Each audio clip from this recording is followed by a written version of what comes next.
I see that we have a quorum. Yeah. We had one coming.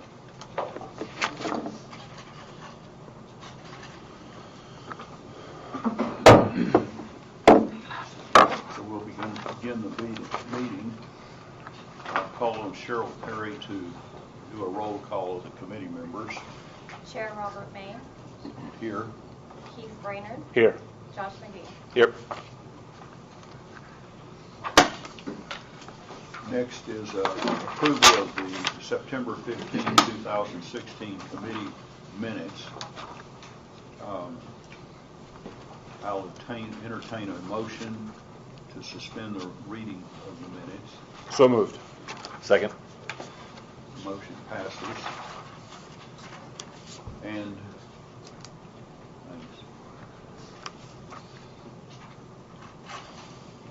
so we've got the motion and the second have been taken.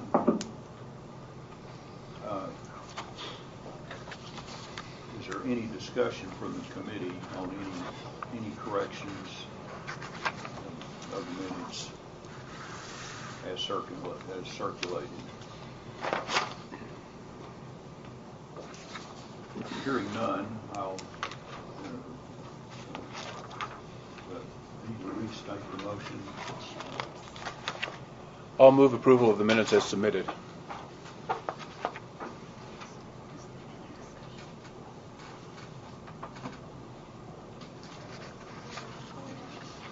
So we're waiting on a second on this motion. Second. All in favor, say aye. Aye. Aye. Aye. So, moving on to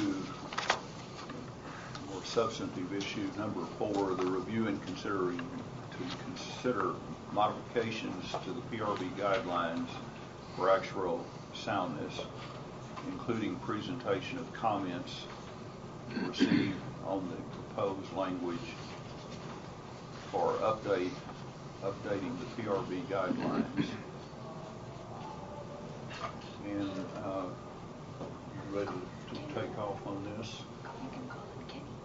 Okay, Kenny, you want to take the lead on this?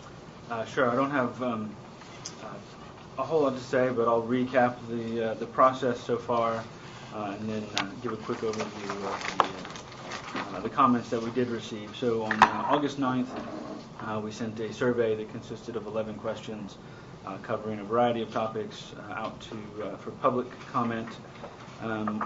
We received those comments were a matter of discussion at the September 15th Actuarial Committee meeting.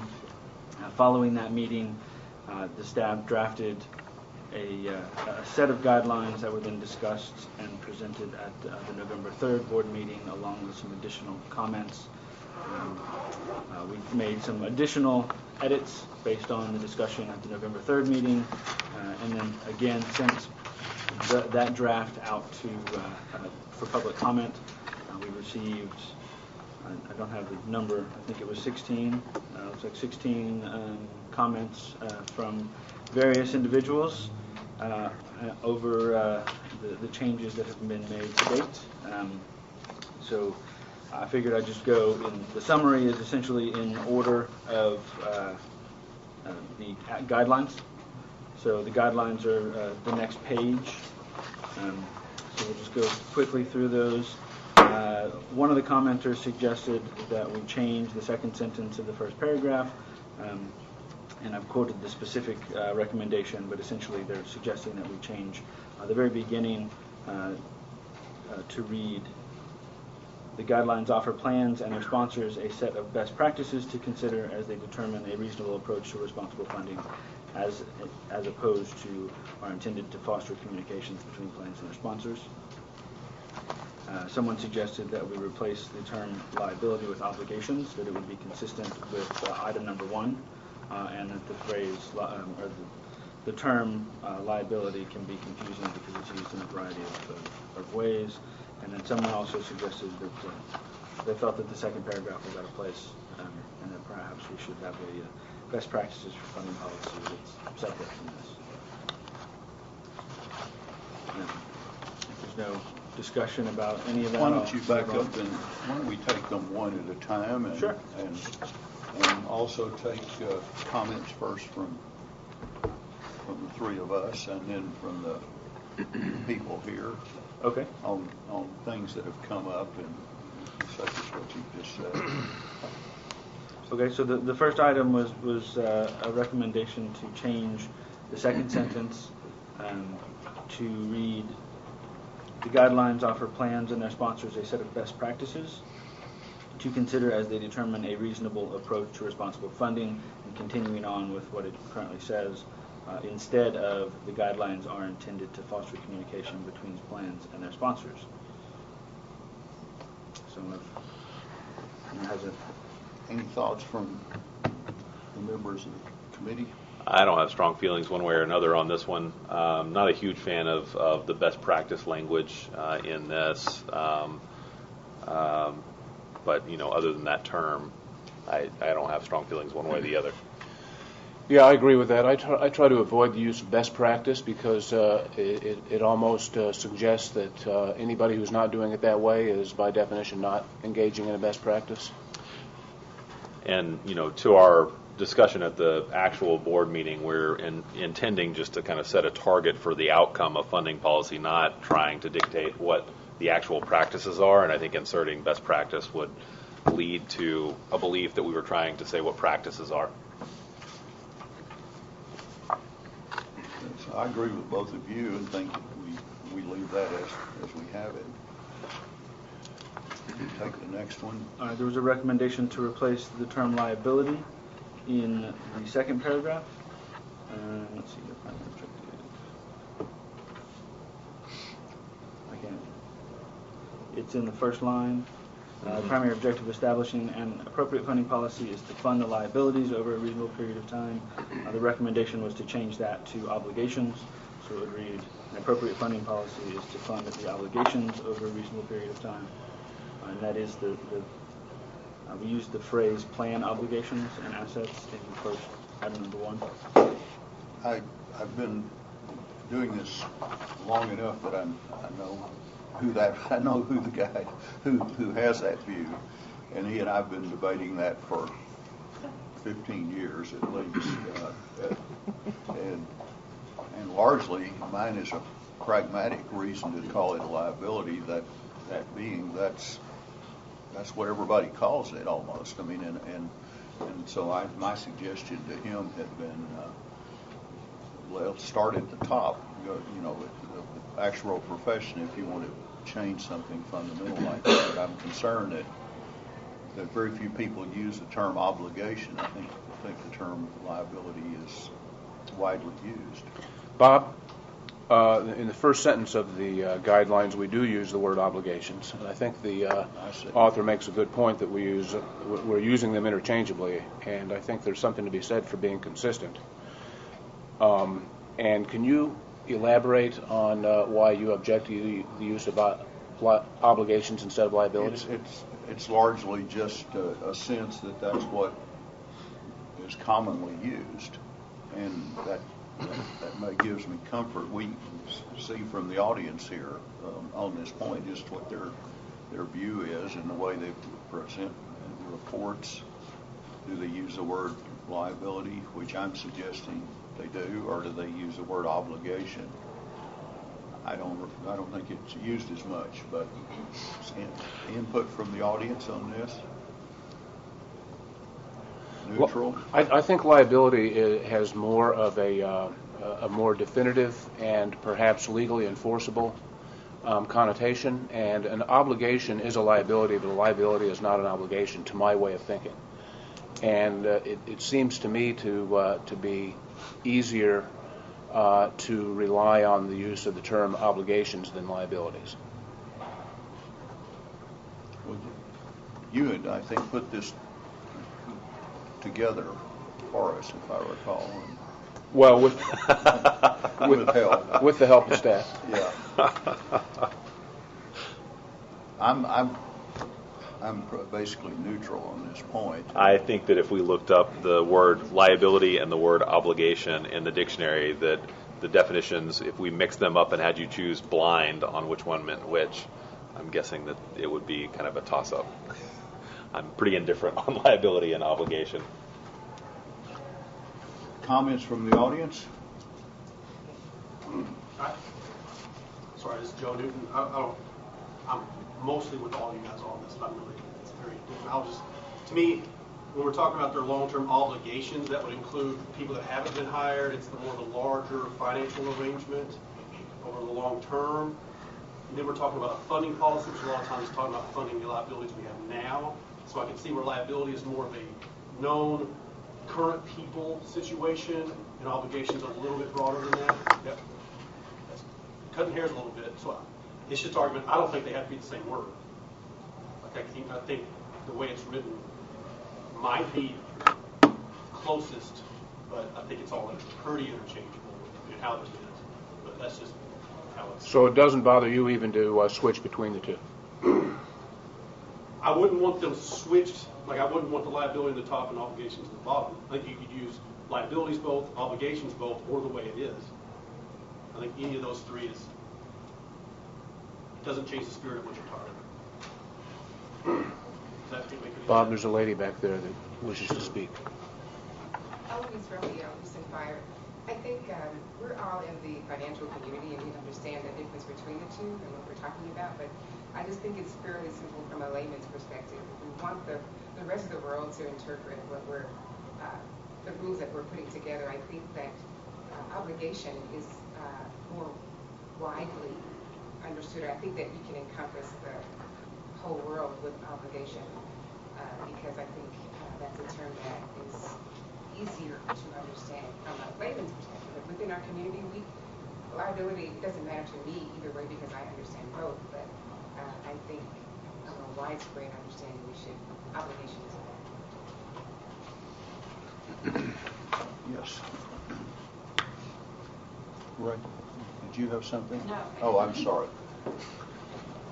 Any other comments? I'll just say I think the word liability, when we're talking about specifically about funding, I think that's the more appropriate word to use. That's what we use.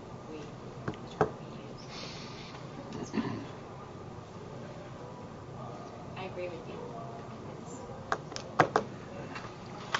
So stay with it. So we stay with it as That's written. fine. It's fine with me.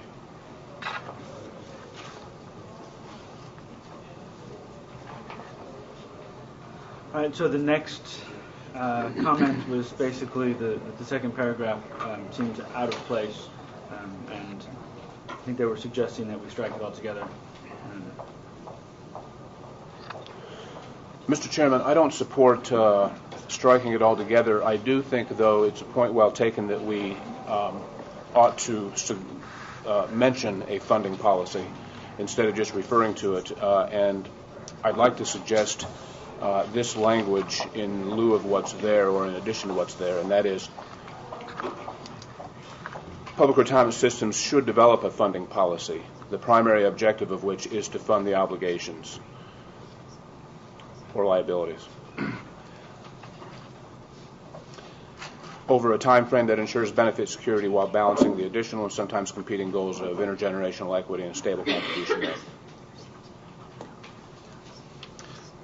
Could you read the first part of that again? Yep. The paragraph would begin reading as follows. In lieu of the primary objective, it would read, public retirement systems should develop a funding policy, the primary objective of which is to fund the obligations over a time frame that ensures benefit security while balancing the additional and sometimes competing goals of intergenerational equity and a stable contribution rate. I think that's well put. Members, I apologize to interrupt. People are having a hard time hearing us at the back. If we could just try to speak up. I'm not sure if the mics are working or not. They are. They're hot. It's working. The only issue I would have with that is the who is supposed to establish a funding policy. In the previous paragraph, we talk about fostering communication between plans and their sponsors. And so it would be great if we could include the plan sponsor's responsibility in helping with that funding policy.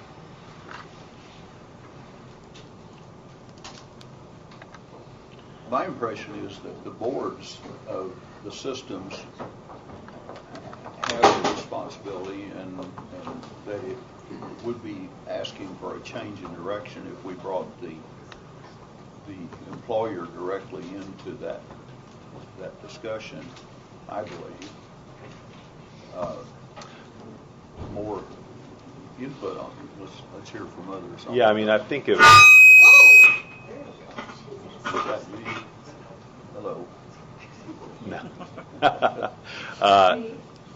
I think that funding policies that are established in a vacuum without buy-in and ownership from the plan sponsor are more likely to fail or not be followed. I think that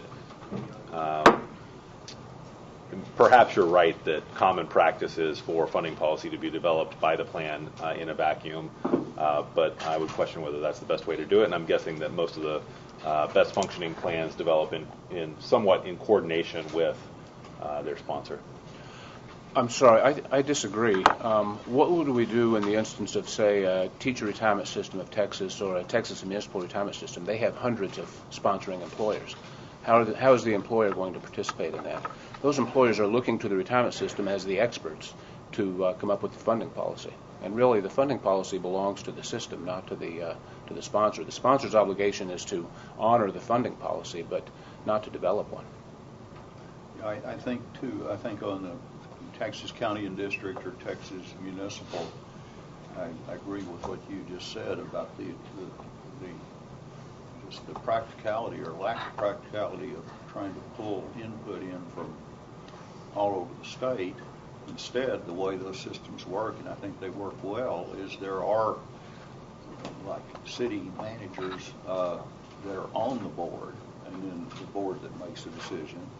But if you've got 700, 800 cities, it doesn't fit well to sort of bring in lots of input from that level into this discussion, and I worry that just somewhat from a time point of view, the two large systems, teacher retirement and ERS, through the middle of a busy session, do you really want to have to go to somebody on the employer side, somebody in the state, to tie them into a board meeting? It doesn't fit well in my mind. Input from the audience, or particularly whether you agree or disagree with what I've said about what Keith has said too about these larger systems. Yeah, Chris Butthole, Texas County District Retirement System. I would just add that I know that us and TMRS, that we have really, really big employers and really small employers, and at some point we just have to make a determination of what we think is right, because there's no way the small employers and the big employers would agree if we just did what was best for one or the other.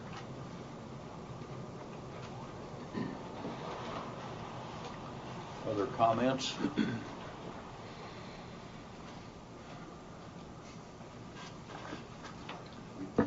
No, I don't have any other comments. I mean, I think that the TMRS, and I may be mistaken on this point, but they have significant enforcement authority in getting those contributions, whereas a lot of our others do not. And so I think the problem that I was highlighting arises where the plan does not have similar enforcement authority. Now, it'd be great if the plan could focus on adequate contributions and had some authority to enforce those contributions, but I think that's not necessarily the circumstance we find ourselves in most of our plans, and so it's necessarily a negotiation between the sponsor and the plan as to how much money they're going to get, and so the plan is part of that discussion, whether they're part of the discussion about a funding policy or not. We would hope, these are guidelines, not for the result. We would hope that funding policy, it would be stronger if both parties were committed to it, is my only point. Well, I agree that it'd be ideal for both parties to be committed to the funding policy, but I think that implying that the plan sponsor has equal footing with the retirement system in terms of developing the funding policy is fraught with risk, political, financial, and otherwise. I agree.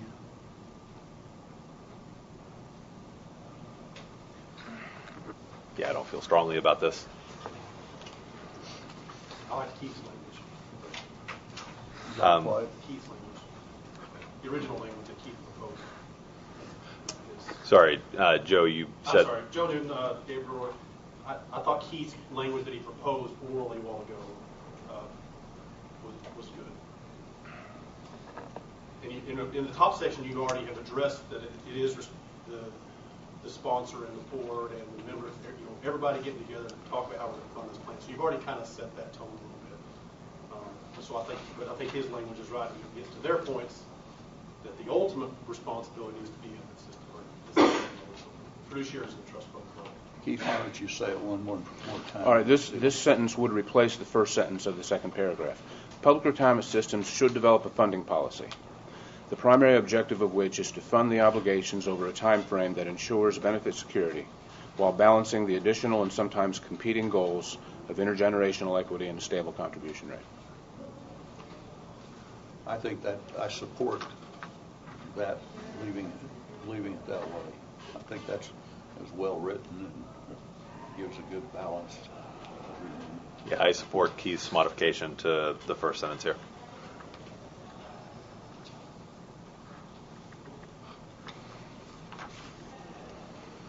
Okay, you ready to go on? Sure. Kenny? The next section is item 4 in the funding in the guidelines. We have option 1, which is a maximum period of 25 years. Option 2 is a maximum period of 30 years. The current guidelines have a maximum period of 40 years. In general, most people responded with please keep the guidelines as is without any changes to option 1 or 2. That was the majority of the respondents. Those that selected something else said option 2, and there were a couple of people that said don't change them, but if you do change them, please change them to use 30, not 25. We included some additional comments on the backside of this that people were making. Primarily, some individuals were concerned that this would discourage tightening of assumptions. If a plan is, I guess, close to the limit, and they're considering lowering their discount rate or something else that would push them over the limit, they may be less likely to do something like that. So there were a number of responses that commented on some concern of tightening up the maximum period. There were 2 individuals that requested an implementation period, both of which were requesting a 10-year implementation period. One individual pointed to, I didn't include this in the comments, but pointed to the way in which the ARC was implemented under GASB. They basically said when it was originally implemented, the ARC was based on no more than 40 years for the first 10 years, and then a 30-year period after that. So that was one consideration. There was one other I wanted to point out. The second bullet point under additional comments,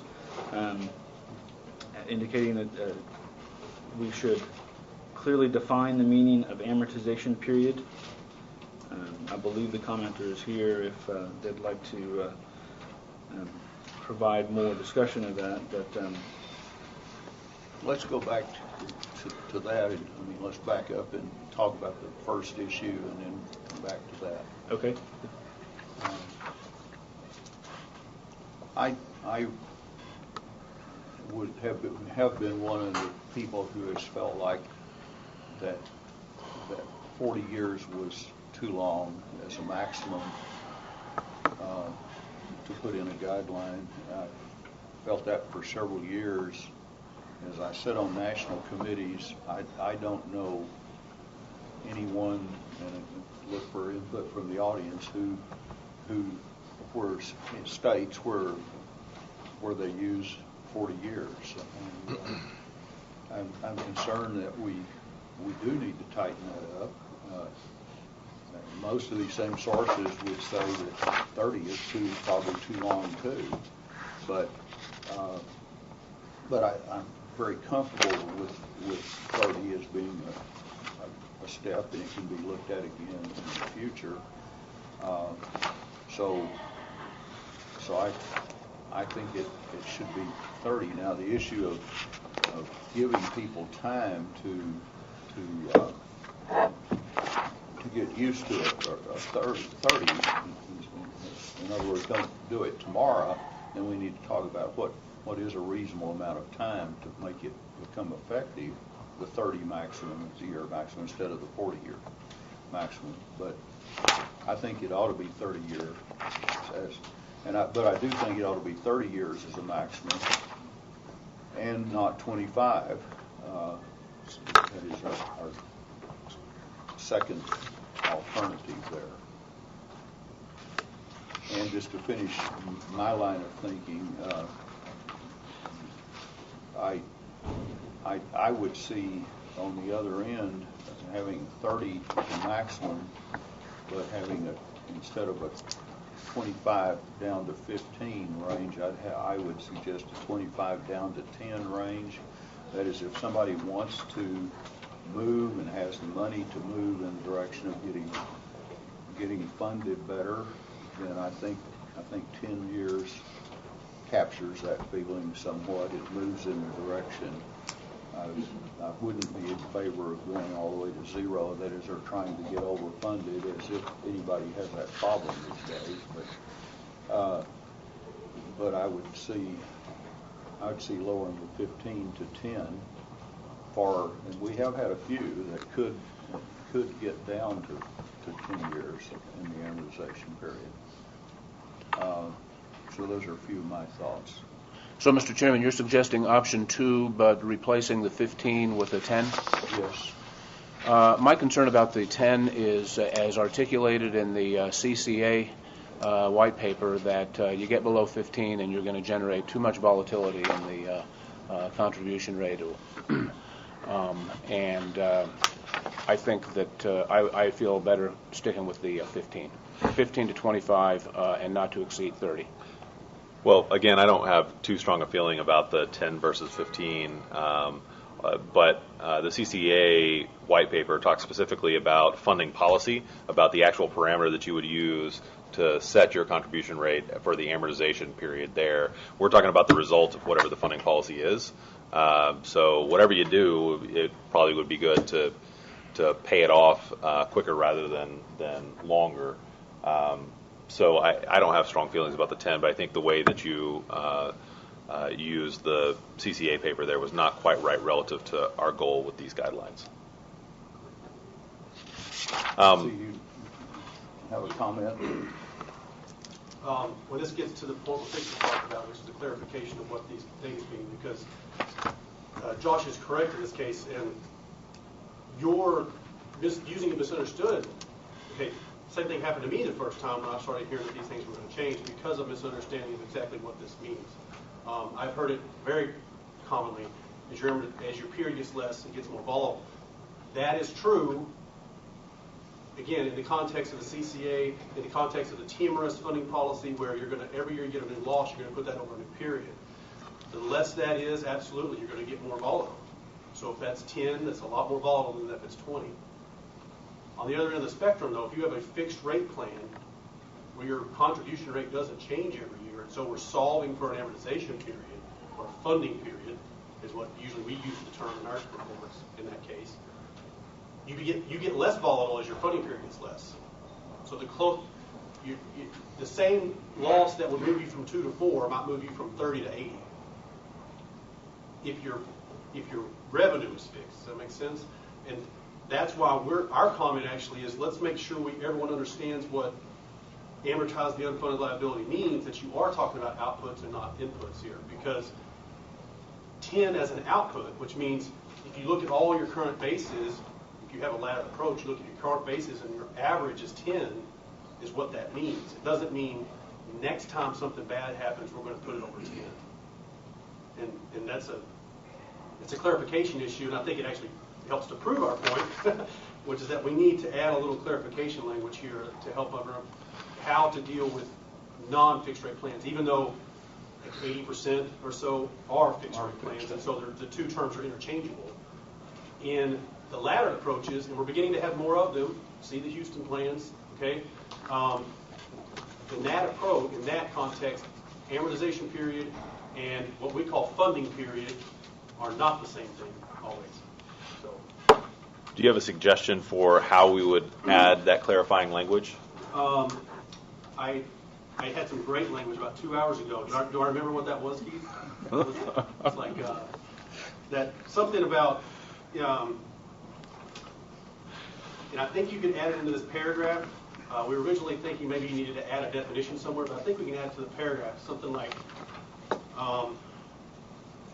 in a scenario where your unfunded is amortized over multiple periods. For plans that use multiple amortization layers? Right. This would mean the average remaining time for the existing layers. Mm-hmm. So like, just make it real specific. Like, if you have multiple layers, it's the average of those layers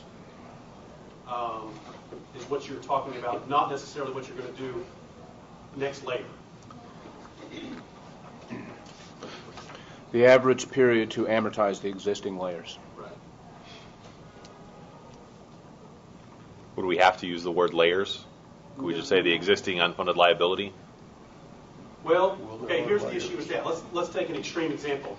Let's say 90% of your liability is on a 3-year period. And then you get a new loss. So now 10% of your liability is over a 50-year period. Is that a 50-year amortization? If you're talking about outlook, if the question is when is your unfunded liability going to be fully paid off, you could say that's 50, but really the answer can't be 50 in that situation. I mean, 90% of your liability is going to be paid off in the next 3 years. And so isn't that what we're talking about outcome? I mean, we're talking about... Well, that's an interesting question. I think the way that we've used paid off and what do we use here?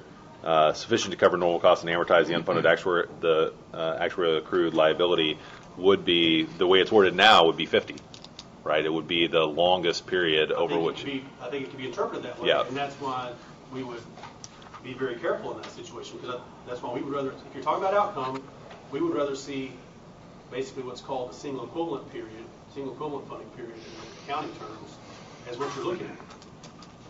For example, for TMRS, that's about 20 right now. And what's the longest layer?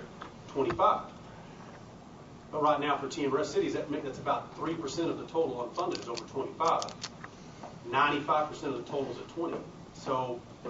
Yeah, I still think, as I'm listening to this, I still think it's, even this approach where we're doing the average layer is mixing a few things just because you're coming at it from the angle of, well, I've got all these layers. And, I think what I care about is actually paying the thing off. Right. But see, there's a big difference between the whole unfunded being at 50. I would agree with that. And the sliver being at 50. Totally got that. Negative amortization versus positive amortization, which is really where I would like the discussion to always go. And so if you've got a lot of your layer in the positive amortization section of the policy, because this really is the only objective, it's the only metric you guys have in this whole guideline. How, on our current AV report, if there's a layered approach and we have our column for effective amortization period, how are we currently, what would we report in the case where we don't have to make it as extreme as Joe's case, but what would we report if we had some of the liability? Is it the average or is it the longest? It's the average for most of the plans that use that approach. We are in the process of reviewing the way all of them are being reported and calculated in order to be as consistent as possible, and so we can compare apples to apples. So it's the average weighted by unfunded the unfunded piece that's there, the percentage of the total? In general, And there are some differences from one plan to the other. I mean, how the actuary chooses to perform that calculation. TMRS and TCD, I believe, are very similar in how they're doing the calculation. I believe they have spoken to one another about the process and how they are reporting this going forward. But there are some other plans that have more recently moved to a layered approach, or that are moving to a layered approach that have not necessarily had that conversation yet. In the accounting world, in the accounting standards, we were required to disclose this equivalent period, which is the average. And so it is a number that's in the document, so that's probably where you're getting into it.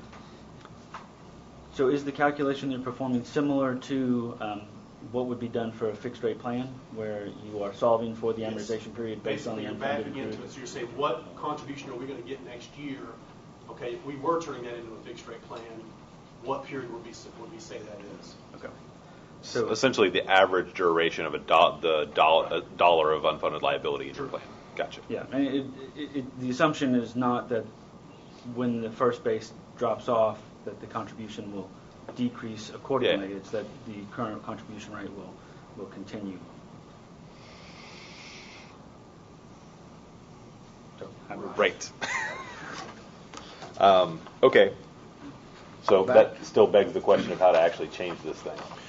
Can we simply append the paragraph of option 2 to say something to the effect of, for plans that use multiple amortization layers, benefit increases should not cause the average period to exceed either 25 or 30 years?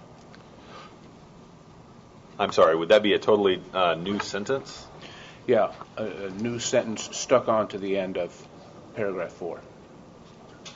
So we say benefit increases should not be adopted if the changes cause a material increase in the amortization period and if the resulting period exceeds 25 years. We could add a sentence, for plans that use multiple amortization layers, the average period benefit increases should not increase the average period beyond 25 years. You're using 25 there instead of 30. 25 or 30. I'm not making a decision on Oh, that. okay. I'm trying to introduce the use of multiple amortization. Okay. I don't think a new sentence. I would prefer to handle it in that first sentence in some way. First or second sentence? The of number 4, handle it in the first sentence somehow. Are you referring, Josh, to the sentence that begins with benefit increases? No, the actual contributions made to the plan should be sufficient to cover normal costs and amortize the unfunded actuarial accrued liability over a period. It seems like right around that unfunded actuarial accrued liability, we should have some language that would clarify, that would... Okay. Then how about putting that sentence following the first sentence, for plans that use multiple amortization layers? Keith, why are you jumping into benefit increase language? He was just inserting a full new sentence in a place he was trying to put in. Well, because we address benefit increases in option 2. Right. And my understanding is that, now I realize that I should be appending, modifying the first sentence, not the second sentence. Okay. Yes. Sorry about that. I think it was just something like, for plans that use multiple amortization bases, the period will be based on the average existing basis. What did you just say? You said something. That's what the single equivalent. Single equivalent, which is a predefined term. Yeah, I would like to stay away from predefined terms and use fewer words. I don't know if that's an achievable goal. The average remaining time for the existing basis. So I think... What's the definition? In the accounting standards, I wonder what the definition is. Of what? Single equivalent amortization. This feels like something that we should ask Kenny to go and look up on his computer and come up with something. I can certainly do that. Would you like me to do that right this moment? No. We'd like to do it. Yeah, we can certainly develop some language that we can run by you Yep. and the other members as well. I think, so at the end of this, we're not going to make decisions today anyway. We're going to be Right. taking this to the full board. And so there's some time between now and our board meeting in January to actually figure this language out. This feels tough. I don't think it's... Board I- meeting's near the end of January, if I recall. Yeah. Right. Right, so there's plenty of time to actually figure out how to insert a couple of words here, or a little clause to make it clear that, it's the average of the bases if you're using layered. Yeah, I think it's really, the concept is simple. We're just struggling with the wording. We want to accommodate plans that use multiple amortization periods, and we want them to stay within the same range of presumably 30 years. And this, I think, would actually be quite helpful to Kenny, who is now having to try to figure out in the presentation on our AB report how to present plans that may not report the same thing, even plans that use layered. You may get different numbers that aren't the average, so this would probably be helpful to you. Ish. Yeah, I mean, I think it might help some. Did you, on the second row? I think we're okay. Back here, you have a comment?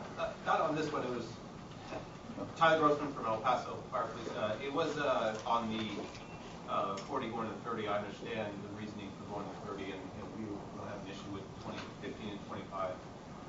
It was more of giving a grace period, giving time. We were one of the ones that asked for that 10-year period because of, as you know, bureaucracy is not a, you're not flying a jet, it's a giant boat. It took us 10 years just to fix for our, going from infinite down to 33 years, and now, overnight, something that we're proud of getting down to is going to, put us on that list. And then, so, giving us time for our tier 2 to work through it, and then giving us time to accommodate.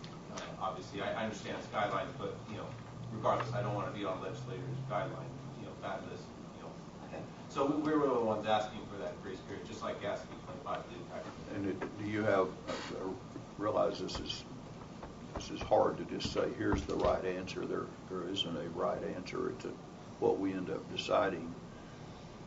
Do you have a thought on that in terms of the time we're going to give? Is that 5 more years? Is it 3 more years? Before you answer, Mr. Chairman, might I suggest that we finish the language that we're working Sure. on at the moment, and then Okay. that's sort of a separate issue, Okay. in my view. Sure, go ahead. And so I think we've got consensus on asking staff to come back with language on a sentiment I think that we have agreement on up here, namely accommodating plans that use multiple amortization periods. I agree with that. I do too. And now on to, yes, ma'am. I'm sorry. So just to be clear, because I'm taking notes, so you did option 2 with the 30 years, and then did the 15 go down to? We're not deciding on option 1 or Oh. option 2. That's going to be a decision that will be given to the full board. Oh, okay. I'm sorry. I thought you'd already made that decision. Well, Sorry. it'll be a recommendation. I think we ought to come out with a recommendation. I think that's right. The full board will. Well, that's what I meant. Have you made that recommendation? We haven't made the recommendation yet. Well, based on what I've heard, I'm comfortable with 10. So option 2 with With 10 to 10. 25. Well, 10 I to think 25. on going with option 2, I mean, I think we should really consider going down to 25 on that. I'm comfortable putting 10 on the bottom of that range, but I think that we should really consider the 25 as an option for us. We did get a lot of feedback that it was going to be, there are quite a few plans, and I think these are not multiple, not a multiplicity situation, but just a single amortization period that we've been trying a long time to get our amortization period down under 40, and we've got it under 40, but it's going to be really hard for us to get under 30. That is, so if we say, well, you need to really get it down to 25,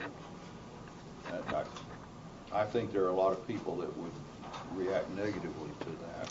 I think, but I would comment that of the people So there are 9 comments, which is fewer than 10% of the plans commented that we would keep it the same. We've got 5, which is fewer than 5% of our plans said that 30. So it's not like, whenever you say a lot of comments, we got quite a few comments, but we got a very small representation of the total number of plans in the state. I would think if this was a more of a hot button issue, that we would have gotten more of our plans commenting on this option 1, option 2 choice. And I think that it's an indication that it's not necessarily as big a deal as we're making it out to be, that we didn't get more comments on this. Well, I know one of the commenters has a number of plans, so if you measure it in terms of from an actuary's, how many, is it the actuary talking to us, or is it the plans? And if it's an actuary that he has 10 plans, then he's seeing a lot of this. And Mr. Chairman, before we go to the max period, can we find consensus on the range?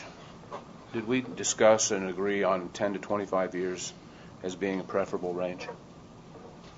that's good with me. I am okay with that range. So 10 to 25, we agree on recommending to the full board as the range. Yes, Can and I comment, please? we'll get some input. More.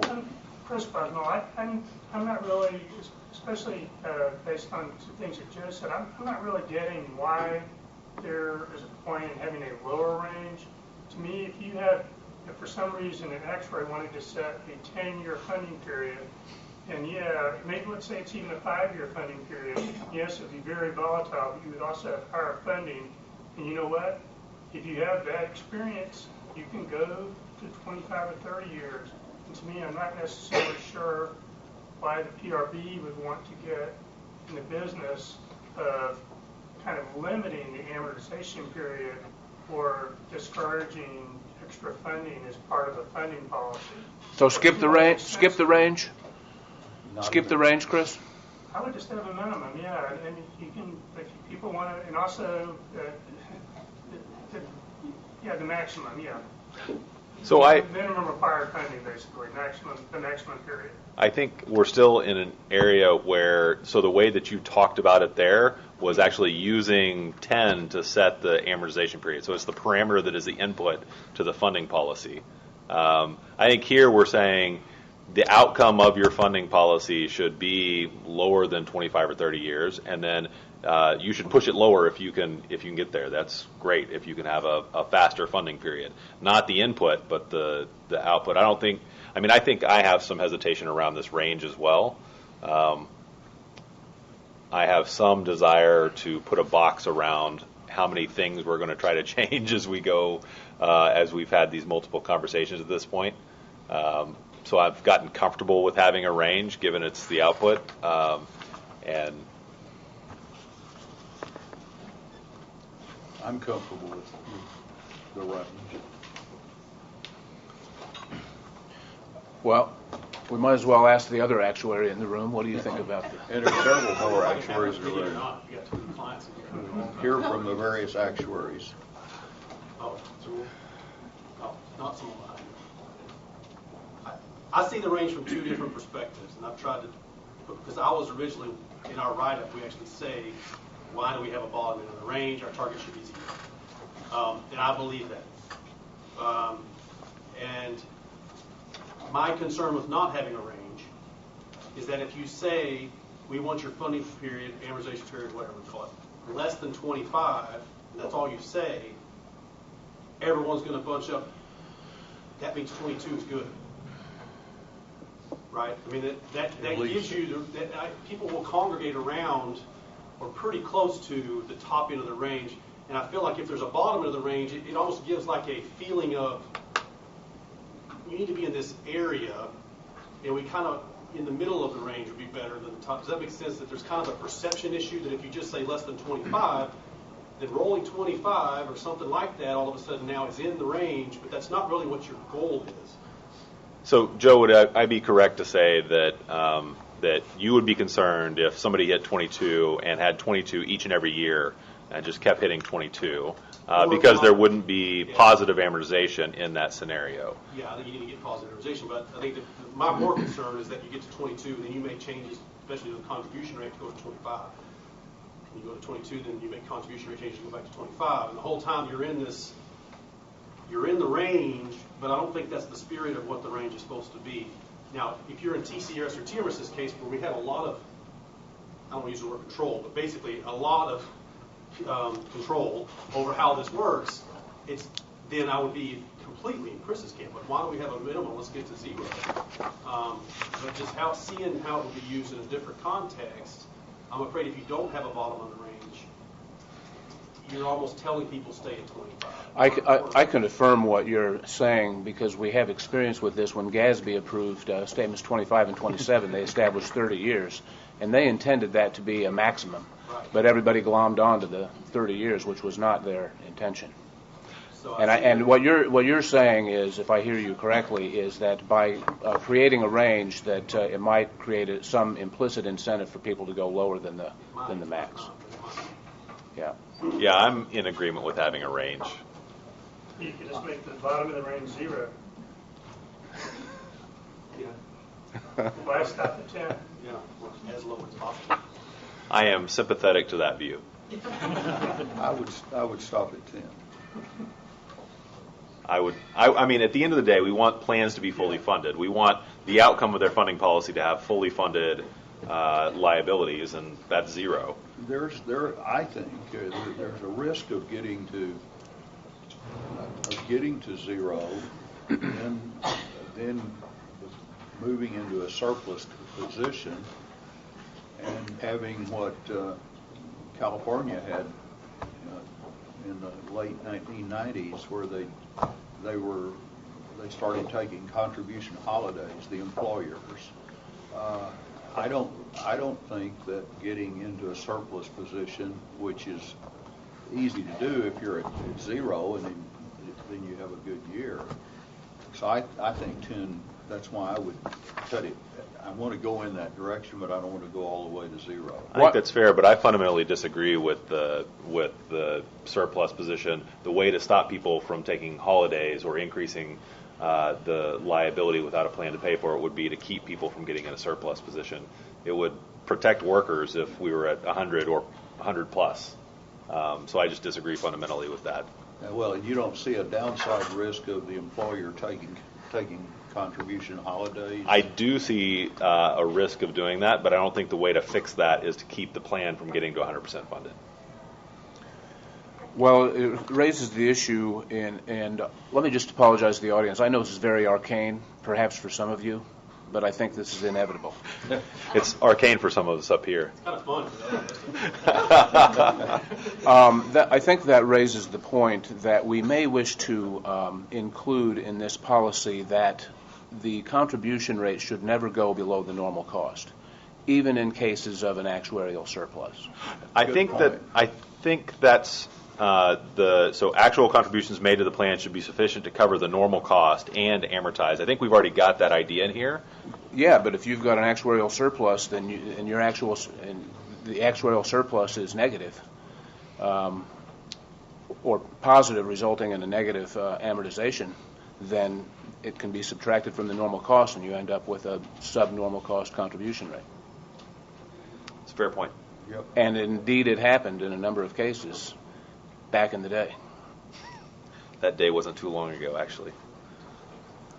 So, Mr. Chairman, I might suggest that we consider just a flat statement somewhere in here that, and we can let staff work out the exact language, but that the contribution rate should never be less than the normal cost.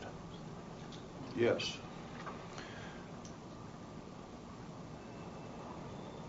And if we agree on that, then I would feel comfortable with the 10 years as the minimum of the range. I'm comfortable with 10 years. I agree with both of those things. I'm guessing the comment is going to be, then why not take it to 0? No.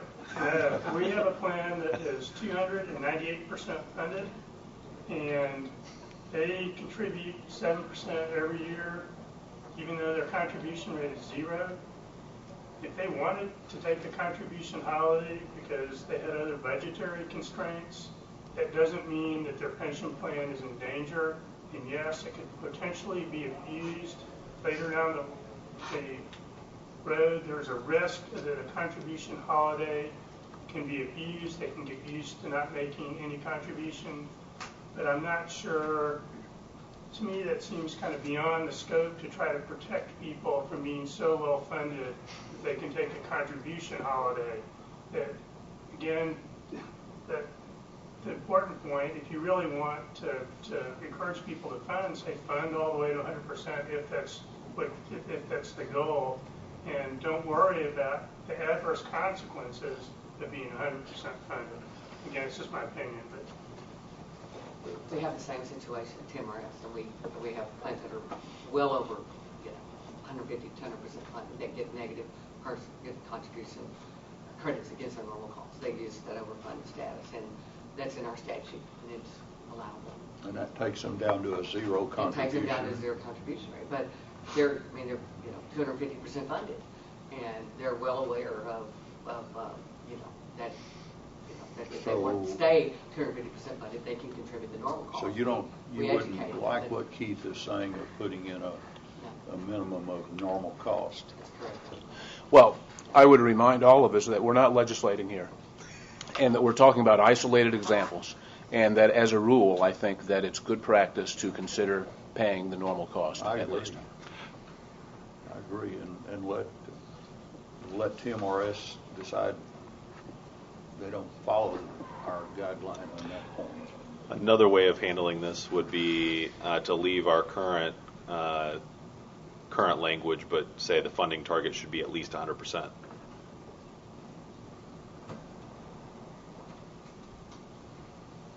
In lieu of saying what? Paying the normal cost? Yeah. Well, then what do you paying do when the you're normal 110% funded? Well, I said at least 100%. You can choose above that. You can choose to be anywhere above that.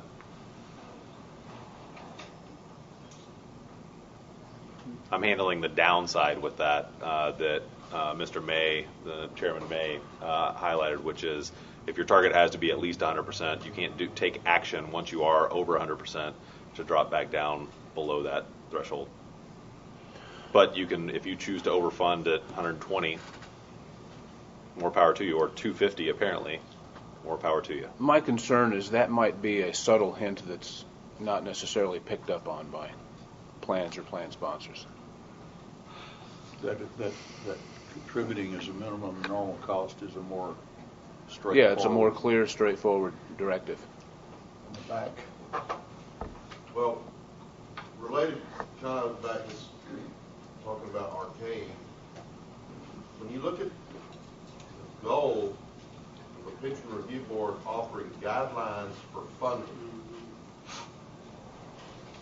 when you look at it from the standpoint of guidelines for funding, because of the very point is that we're talking about outliers, there's so many complex, there's this, there's that, there's so many different variables here. In the grand scheme of things, does it really make a difference? I'd have to agree, the range on the minimum. I understand the target. If you say it's 30, then behavior is going to be somewhere around 30. If you say it's 20, behavior is going to be somewhere around 20. I understand that, but you can't fix that. That's going to fall out however it's going to fall out. I really believe your objective should be setting a maximum and saying, here's the maximum, this is what it is, and whatever you want to do less than that, it's all good. But to the extent that you go more than that, we may be talking to you. There's more comment to that, but that's just a comment on this range. And I just want to say, it feels like I thought y'all were trying to get away from providing inputs. And to me, you're now going back to saying what the input needs to be. And I thought we were trying to focus on outputs. I think that's a perfectly valid point. I think this discussion has gotten a little far afield. I think the way it's written is fine. You know, with 10 as the bottom of the range. I'm totally fine with that. I'm fine with that. Does that lead, are we ready to move on to a different I point? believe that Keith is pondering at the moment. So are we going to abandon the last half hour of conversation and go back to the language as written? I'm sorry, no, I think we want to update to make sure that we have broader language around the layered bases, or something that Right. includes the layered bases, and then we would change the bottom of the range to 10, but otherwise, I think that I'm pretty comfortable with the way this is worded currently. So over a period not to exceed 30 years with 10 to 25 years as a preferred range? Yes. I just want to make it clear, my comment was not, it was to abandon the range, the low end of the range altogether, not to dicker about how you were going to parse up the low end of the range. Well, I've heard a consensus here that there's a desire that the unfunded liability be amortized over as brief a period as possible. Isn't that right? That's correct. That is And I want people to fully amortize the unfunded liability over as brief a period as possible. Then why don't we say it? Because I think everybody agrees that if we say only 30 years, or even with 10 to 20, people are going to glom on to the max. So why don't we say, and amortize the unfunded actuarial accrued liability over as brief a period as possible, but not to exceed 30 years, with 10 to 25 being a more preferred target. Let's say it. If that's what we want, as brief a period as possible. If that's what we want, we ought to say it. Otherwise, people are going to glom on to the max. So you're suggesting just including a clause before we get to the not to exceed that says, As brief a period as possible. or as quickly as possible, brief period. Yep. That's fine with me. I am fine with the as brief a period as possible. And then we're at 30 years with a range of 10 to 25 being preferred? Yes. I am still making the argument for 25. Okay. But 10 to 25 sounds fine to me. Okay. So 30 and 10 to 25? Yes. All right. I'm good with that, too. Would you consider, so my understanding is that we would take this to the full board to consider that the 25 or 30 piece. Mr. May said that he would prefer having a recommendation coming from this committee on one of those options. Is that still where we are on this? The recommendation would be 30 with a 2-to-1 vote, I'm sure, to happen at some point here on 20, but we would still take the 25 to 30, the 20 or 25 or 30 decision to the full board. My view is that our job here is to make a recommendation to the full board. And I think we've got a consensus, or at least a 2-to-1 majority, in favor of 30 years and 10 to 25. That's what I think.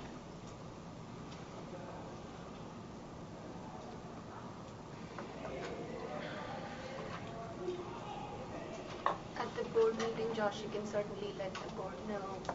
Yeah, what that's fine. We're recommending. Might I ask, Keith, it seemed before you were arguing in favor of 25, what has changed your mind, if your mind has changed on the 25 versus 30? Input from the plans. Fair enough. All right. Okay,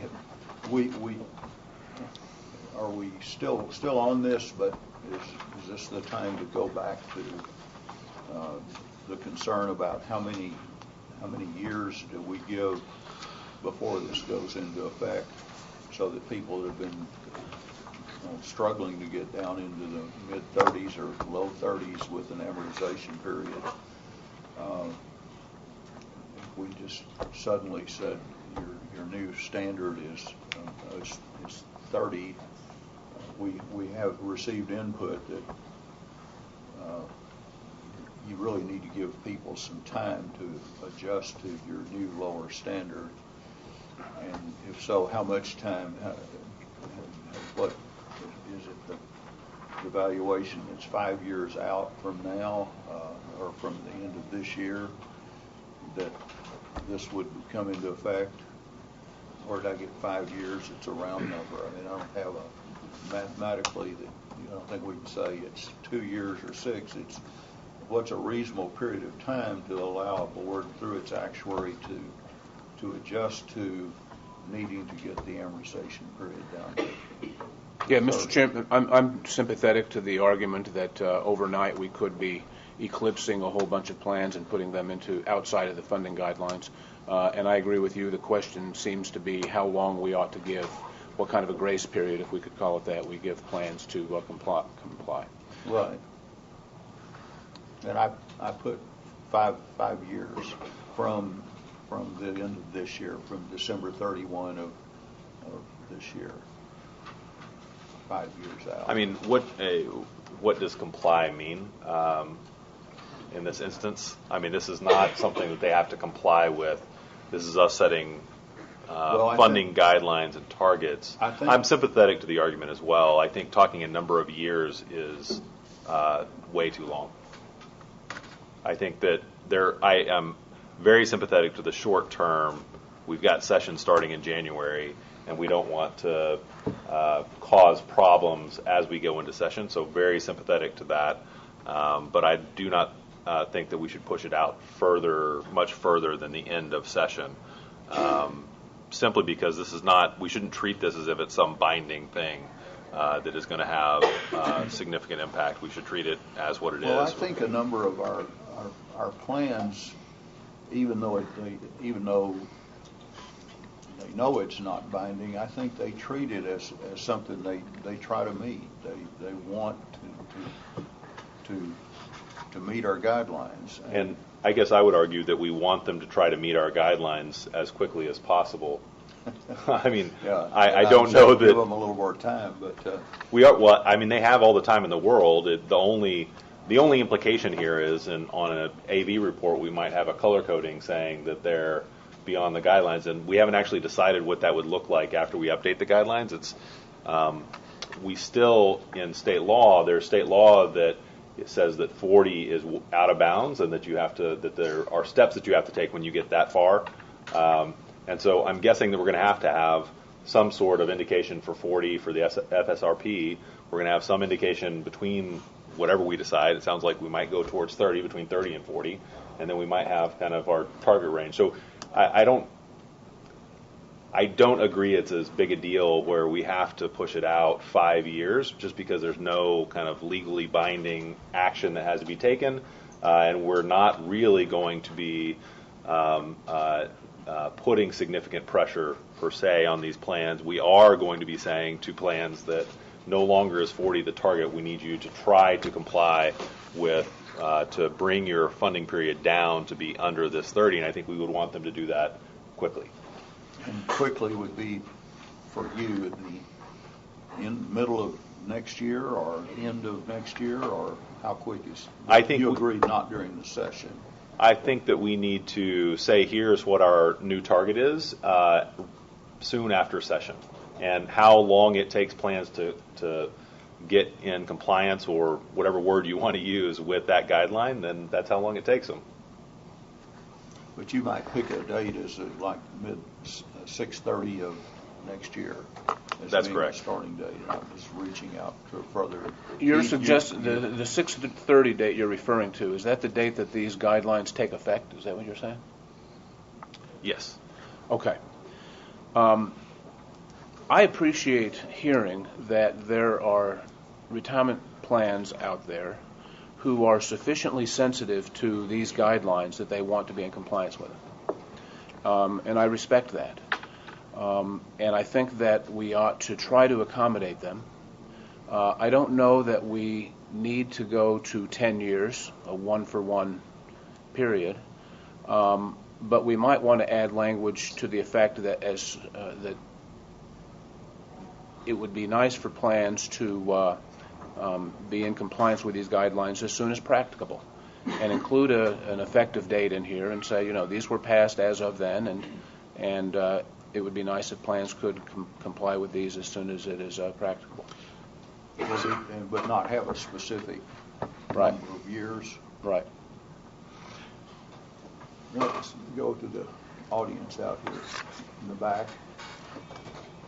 Al Littlejohn from the Lone Fire Pension Fund. I want to address the committee, especially some of Mr. Lee's comments. As far as the interest in setting the limits on actual funding soundness guidelines, there being no interest in it. I didn't drive 6.5 hours to get here to attend this meeting because I wasn't interested in it. If you want more comments from different funds, that can be arranged. Secondly is, Lubbock has worked for the last 16 years without a benefit increase, and in fact, a benefit decrease to the active members, just to get our unfunded liability down to the PRD actuarial soundness guidelines. We teach these guidelines in the classes we teach the Telfer systems. They're just as good as any accounting guidelines or anything else we teach them. These are something to go by. The comments you made that they're just guidelines and you don't have to follow them. I have seen just recently where this guideline was addressed in a lawsuit in Dallas. I have seen this guideline addressed in a SOA hearing. And it's ludicrous. It will be addressed as a standard to go to. So please consider that. I have no problem with the 30. I've had a great problem with the 25 because we are currently at 27, which with a stroke of pen here, we're going to be actuarially unfunded sounding, whatever. We're not going to be sound. We have a sound funding policy to address our actual unfunded liability, and we're working on it, and it works. All these funds are doing the best they can do with the tools that they have. We don't have a magic legislature that's going to put $10 million in our fund. We have to work with what we got, and they're cutting benefits, they're raising contributions, creating two-tier systems, just to get back to the current level that you have established. Please consider this. And when you use the word TELFRA for some in the audience possibly, this would be 42 of our 93 funds. Yep. And I'm very sympathetic to your comments. So I think that there is less space between us than your comments made it sound like. I'm in full agreement with what you're saying. That's why we changed the title to this to go away from the actuarial sound language. So I'm in agreement, and I'm sympathetic to the fact that this will be used as a standard, and am mostly in agreement with what Keith set out as the solution to this. I just think we've got to say where we want people to go. And I think that whenever I say it's guidelines, this is non-binding. We can't force anybody to do anything. Yes, there will be action to try to get there. I think we can use language that would make it clear we want them to do it as quickly as is possible. And our hope is to give the plans more tools to get sufficient contributions from sponsors. I know it's a difficult world out there. Back. I didn't mention earlier, David Stacy permitted. I've got to reinforce Al's comments and I really took exception to Josh, your comment a minute ago that, well, it's just a guideline. It's not that big a deal. We can't really enforce it. This is a huge deal. The speed limit sign on the side of the road says 75. It's only binding if there's somebody there to enforce it. But as long as there ain't nobody around, it ain't really binding, is it? But it is the standard that's set. If there's somebody around there that chooses to enforce it, or that has the wherewithal to enforce it, they're going to enforce it. There's a lot of people who don't have anything to do with law enforcement that enforce your recommendations. This board's recommendation of what the definition of actuarial soundness is, which I can't remember the term you come up with, but that it's a huge deal. It sets the standard for public defined benefit plans in the state of Texas.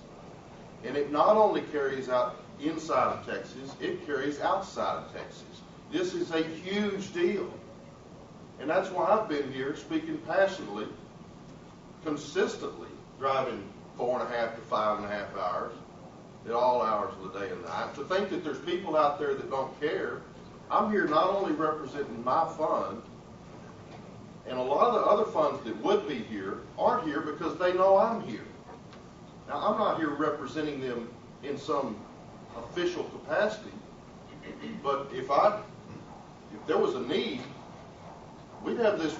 You couldn't get in this room for the Telfer funds that would show up if there was a phone call made and said, by God, these guys are going to screw up if we don't show up. I promise you that happened. And I promise you it'll happen at the full board meeting if it comes to that in a full board meeting. So to make the comment that, oh, all these little comments we got here, well, it doesn't really represent anything, it's how, that doesn't matter, that's a bunch of crap. There are a lot of people that this matters to. And whether they wrote it down on a piece of paper this last go-round doesn't mean that they're not interested in what's going on. But they're relying upon others that are here involved in that process to communicate that. Now, the second point related to the timetable deal. What Tyler brought up on a time implementation deal. Let me give you a real example from a Telfer fund standpoint. We typically do actuarial valuations every 2 years. We're typically, in our case, and most of the Telfer funds are on fixed rate funding. So you do an evaluation, your amortization falls out as a function of whatever everything else is, because your contribution rate's fixed. So that falls out. Now let's say you're 29 years. You're in good shape today. Or let's say you're 39 years, in good shape today, under the 40. But then, oh man, they just changed this deal, so we're going to have to get under the 30, working under this 30 scenario. So now 2 years down the road, we'll do another evaluation. And we really don't know which way we're going to end up. So it turns out 2 years later, we end up with a 40-year amortization, or a 38-year amortization, somewhere close to where we ended up before. But we didn't know for sure. Now we have a pattern. Now, granted, you can look at historical where you've been, but now you've got to look at, well, now I've got to change my funding policy, which means I've got to either increase my funding or reduce my benefit in order to reduce my amortization period down to this new target. So now I'm looking at the third evaluation, and I've got to negotiate with not only the membership and the plan sponsor to figure out how I'm going to get this additional contribution, if that's one of the components, or reduce the benefit. I've got to negotiate with the membership. None of that crap happens overnight. It's taken, I've spent 20 years working with my plan sponsor on a funding policy that is only recently fully come into fruition. 20 years of working on it. You could say, well, hell, you're slow. Maybe that's the case. But I've been diligent to get it where it is. And I'm not the only one. All of these plans have worked diligently on coming up with funding policies to develop a sound funding policy for wherever the plan sponsor or the board of them recommends it needs to be. So now I'm a third actuarial evaluation cycle out after I've negotiated some kind of a funding policy change. And now I get the result of what that funding policy change is, how it's implemented. And I'm going best case scenario. That's 6 years down the road right there. That's 6 years past, assuming I started today on this. So I think Tyler's suggestion of a 10-year scenario is not completely unrealistic, and certainly not less than 7, because and another consideration is this, is that if you implement this with the scenario that all of the plans that fall over 40 years that are subject to the FSRP today, and you're going to increase that number, you're going to almost triple that number by going down to 30. I'm sorry, but we can't change the FSRP number. That's in statute. So 40 would still be the FSRP number. Wasn't in statute 2 sessions ago. There's nothing to say it ain't going to change the statute coming up. So, anyway, my point is, you're going to have a lot more plans under this scenario coming into the or coming into the watch list, or we're going to keep an eye on your list. We want to hear about you, hear your plan. The current staff, the current infrastructure in place of this agency is not adequate to fulfill that need. It doesn't exist. And any decision that you make relating to this, if you're going to say, well, I'm going to dump on staff to sort through all this and then report to everything, you don't have staff available to do it. So if you're going to do this, you need to figure on a budget consideration to increase your staff. I'm just saying it's a recommendation. Thank you. Yes, sir. And my whole idea on the 10 years was more of not just, okay, we'll implement it in 10 years, but allowing the funds that are currently under the 40 years, but above the 30, or any fund really in general, to that grace period of 10 years so that they would not be listed as being outside the parameters until 10 years from now. So that, like currently we're at 33, so it wouldn't be, if we're still at 33 in 10 years because we're hugging, then obviously we should be put on that list. But we have tier 2. I have no control over what the city, how many people they hire. Obviously we need more tier 2 people to replace tier 1 and such. All the different dynamics that David was explaining that are out of our control. At least to give it time to work its way through, and that we would not be on this list because, like Dave said, I understand you're saying guidelines, but we take it seriously. Otherwise, what good are you? What's the purpose of us being here listening to you if you're not worth the guidelines that you set? So it is important to us, and that's again, I flew over 500 miles to be here today to talk to you all. So my recommendation was that the 10 years so that we could give us time and just not put us on that list so nobody's looking at us saying, oh, look at you, you're good. I'm sorry. More technically, would the 10 years be from December 31 this year to the point 10 years out would be when these new guidelines would go into effect? You're saying December 31st I'm of this year?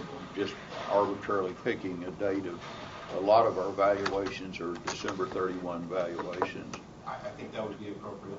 I'm sorry, but I'm not understanding what this is a grace period from. So you referenced a list. I don't envision us creating a list around the 30. We have a list of plans that are immediately subject to FSRP and a plan that may be subject to FSRP, but that's the only list we have. I don't envision at this point, and the board has not discussed it, and the committee has not discussed any lists calling plans out for being over the 30. I believe you're referring to our AV report and how we color code the systems. And are we worried about the colors that are used, or? No, I'm worried about a guideline that's saying, when the legislator asks me, are you below the 40? Yes, we are. We're very proud of that. That's the PRB guideline is 40 years. And then tomorrow they're saying, are you below the PRB guideline of 30? No, we're not. We're on the AV list, and it says, and our amortization period is there, and it's over 30 years. That's what they look to. It's a list of names, and we're all on it. That's what I'm referring to as list. I'm not saying you're going to create a new list and say, oh, look at these bad people. Yeah, our intent, I guess I was just clarifying that our intent is to, of course, push plans and their sponsors to get below 30, but it's not to call plans out, and we don't have right now lists other than lists that were specified in law that specifically name plans not in compliance with something, and that the only time we've done that, as far as I know, is in compliance with state law. Like I said, I'm sympathetic to the notion that we don't want to put out an AV report or standards going into session. So I'm sympathetic to that. I'm struggling a little bit to understand what the grace period would be, what would actually happen during the grace period if we put out, the board has said, okay, these are the new guidelines for funding. We've taken actuarial soundness out of it. We're not using extreme language like I think has been used on this in the past. We say we pass these guidelines, but plans don't have to comply. I mean, it's an odd thing. The standard's already there. If somebody asked you, are you in accordance with the current guidelines, you could probably say yes, but they say, didn't the PRB just pass new guidelines? And you'd have to say no, but they gave us 10 years to get there. But is that? No, you're explaining as if your guidelines have no political outcome for them, or there's no legislation. No, sorry. I'm saying that the political outcome, if we pass guidelines that have the 30 in there, what is the difference between considering and the board adopting guidelines that has 30 in there and then saying, but there's no compliance, or we're not going to put it on our AV report for 10 years. If we have adopted the guidelines, we've adopted the guidelines, and I think the implications are the same whether we apply it to an AV report or not.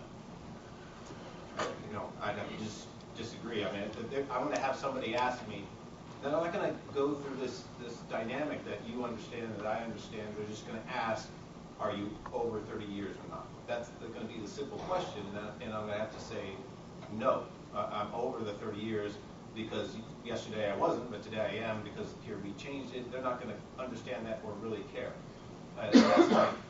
That's the situation that we're in, and I can't say, it's okay because the chairman of PRB says the guidelines don't really mean anything, and it's okay. I can just ignore them. But that's not the statement that I made. So I'm kind of asking a different situation. So you're asking for a grace period. Presumably the board would adopt guidelines that say 30, and then you're asking for a grace period. So we would also say something to the effect we're not applying it to the AB report. The exact conversation that you're saying you would have still would apply. It doesn't get you around that, but you would be able to say, well, the board says we don't have to we've got some time period to get there. Is that what you're asking for? That's what I'm asking for. We can build in language to say that. To get to that period. We strive to do what you ask us to do, and so therefore, if you would like time to do that, like David said, Is that time 10 years for you? I'm sorry? Is that a 10-year period for you? 10 years from now, the maximum would drop from 40 to 30? I think it's completely doable, given our current situation with our Tier 2 and working through the situation that we've already implemented that took us, 15 years to implement, and now, it gives us time to work that through. But I think the solution is not. So I don't know about this dropping from 40 to 30. If we adopt guidelines that say 30, the implication is we're going to 30. I think this is more along Keith's suggestion. The solution is more along Keith's suggestion, and maybe we put some time period in there, but plans should make all efforts to move towards this new standard over a period not to exceed. So I have a sentence in there that says something like that. I think is the solution instead of, because if we adopt it, my point is if we adopt it, it's going to be influential, regardless of what. It's 30. And so if we say explicitly, plans should make all efforts to move towards this new guideline over a period not to exceed whatever years, I would be comfortable with that, giving some, as you say, grace, just saying that the expectation is you're not going to get there tomorrow. I would be totally fine with saying that somewhere in the guidelines document.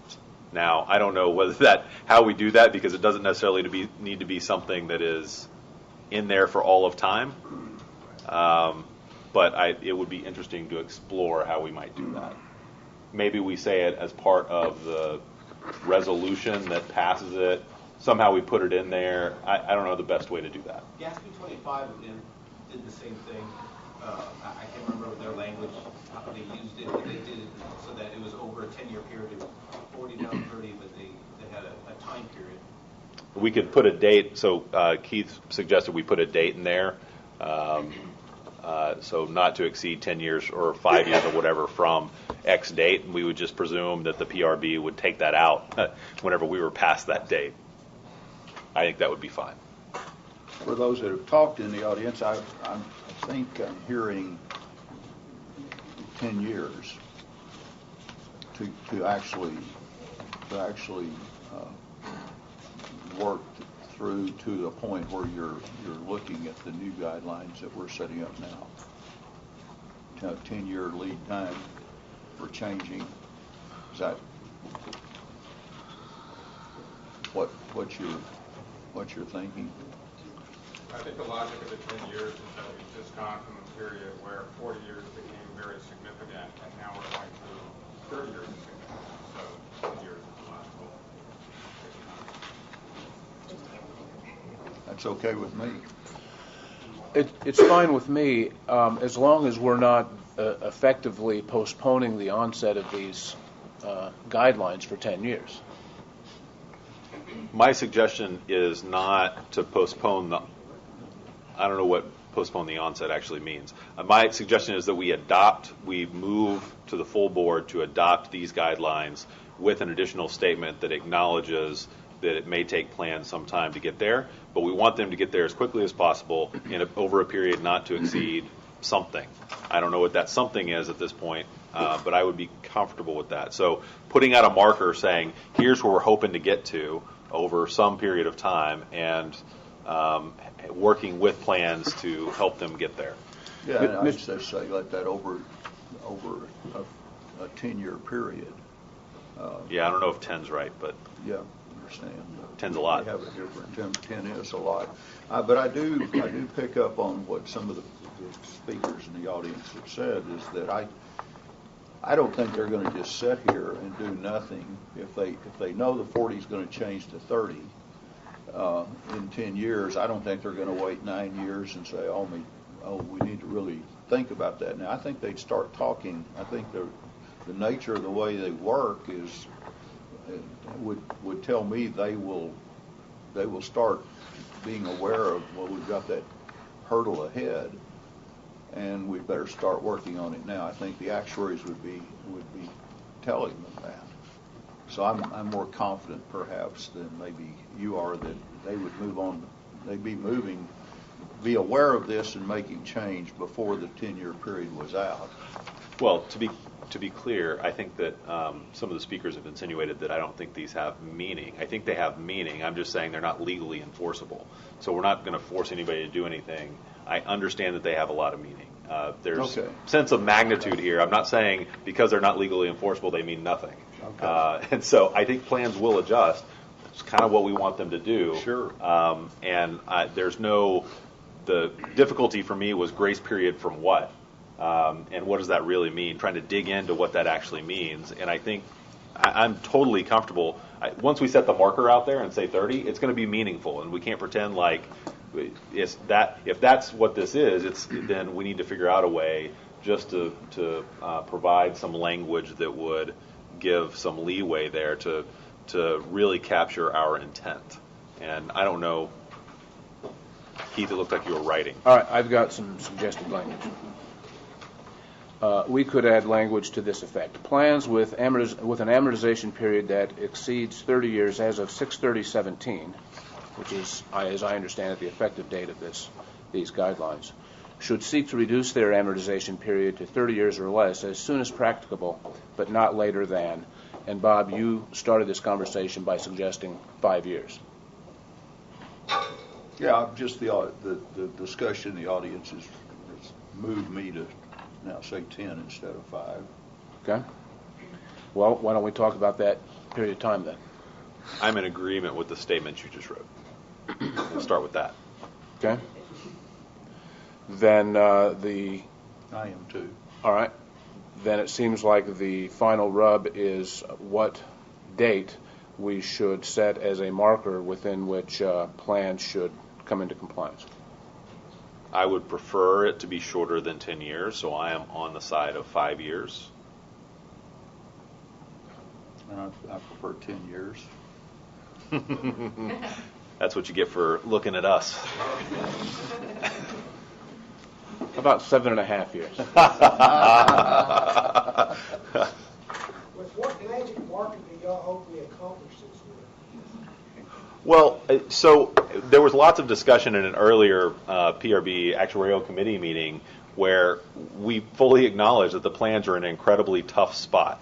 I think it's simplistic to insinuate that we don't understand that, and we don't understand the pressure that's being put on plans and on members.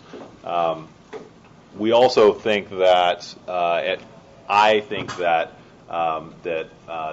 these very long amortization periods are putting plan members in danger, and that we need to help you get more adequate contributions from plan sponsors. And so that is our goal. So I don't think you have a magic marker. I acknowledge that you don't have a magic marker. I don't have a magic marker either. We're operating with the tools we've got. What I'm saying is I want to work with plans and plan sponsors to make sure contributions are adequate to actually fund the benefit promises that are going out the door, because the situation we have right now is not good. I think why you get a lot of pushback is because, just for that, is, everybody, I don't know that there's a plan sponsor in here, but there's a lot of plans. And we're the ones doing all the work. And so when you say, 10 years is too long, well, we're telling you that's how long it takes us to get something out of the plan sponsor, to work with them to do something, because none of them are here telling you any of that, because they sit back and you set the guidelines. We take them very seriously and we try to accomplish them. And they sit back and say, well, that's really nice, but they're just guidelines and that's not law, so we ain't doing it. And so it's very hard for us. So I think that's why a lot of us in here get excited, because we're like, you understand, it's all on us, and they're not jumping to help. I would and so just note that's that why I go with the 10 years, because realistically I know what it's going to take. I mean, we implemented something that cost the city nothing and helped the fund, and it took 3 years. And I'm like, it didn't even cost them a penny, and it still took that long. And so that's why we remembering, I don't remember whether it was the late 80s or 90s that El Paso was coming before this board every few months for 10 years. I mean, a different 10, but it took a long time to cause, particularly from the employer side, to get them on board to what was needed in El Paso. From a $40 million problem to a $400 million problem. But it eventually did work. I mean, you did make progress out there. Thank you. How about 8 years? 8 years. I'm okay with 8 years. So this could read something to the effect: plans with an amortization period that exceed 30 years as of 6/30/17 should seek to reduce their amortization period to 30 years or less as soon as practicable, but not later than 6/30/2025. Nice round number on the back end too. Look at that. I like it. I am in favor of that. Okay, are we caught up on this? Are we back to Kenny? Is there anything? Quick clarification, member. So with that implementation deadline, given our guidelines feed into the AD report that was just discussed, is it that we start reporting plans based on that mark when that implementation deadline? I think we've got to have a discussion of that. I think we should have a separate discussion of that, of exactly how and if and how we should. I mean, we have color coding right now. We also have grayscale color coding on discount rates, right? So it's not very threatening. I think there are ways to do it, but I think that's a separate. How you would actually indicate this is separate from the guidelines themselves. Something would come back to at another time. I think that's a separate discussion. I think we just have to think about it, because right now, what do we have? We have red, yellow, green, and it's probably not going to be great going forward, because we're adding a bin essentially.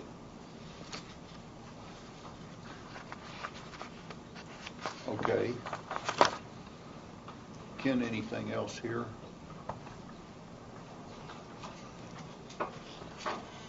Okay, so I think that covers pretty much all of the comments for amortization period.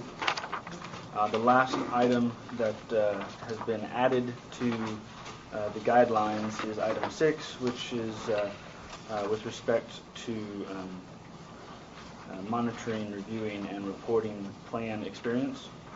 The majority of the respondents did not specifically mention this particular item, whether they said keep the guidelines as is or not. However, a handful of commenters did specifically were specifically concerned about the cost associated with producing a formal report. I have quoted one of the commenters in full that I think expressed most individuals' opinions on it, and I would point out that the point that he was trying to make was that actuaries, that the information isn't sufficiently credible to perform an actual experience study, and actuaries are looking at gains and losses on an annual basis as well, or on a valuation basis, as well as the ASOPs require the actuary themselves to state that they believe that the assumptions are reasonable as far as expected future experience is concerned. So the primary concern was with respect to the cost associated with producing a formal report that would have little to no value. Instead of a formal report, if we had language that dealt with the issue of looking at assumptions, be they related to the size of the group or not, or whether they're assumptions related to the investment return. If we've got, is it more important than is it important to, can it be done within the realm of evaluation report without having a so-called special report on this? My reading of the changes that we made last time was to make broaden the definition to allow exactly what you described. We broadened it out to monitor, review, and report the impact of actual plan experience on actuarial assumptions at least every 5 years. So that could be part of the normal reporting process. It's not a special report as the language reads right now. So I think we've moved away from that. I feel that what we have now addresses that concern. Yeah, I was surprised at the response from the one respondent saying that it would be expensive to produce a formal report. I don't read a formal report being required by item 6. If everybody agrees on monitor and review, then you just write down what you reviewed. Yeah, and would you get away from this fixed report idea? Yeah. Before we had said experience study, which feels like a formal separate thing, and I think now it could be part of any report that you produce on an annual basis, and and you have to do that once every 5 years. I think this is perfectly reasonable and addresses that concern. And I think actuaries are accustomed to this. I mean, they see this as a part of their job in developing an actuarial evaluation. So I think we have a consensus on number 6 as presented.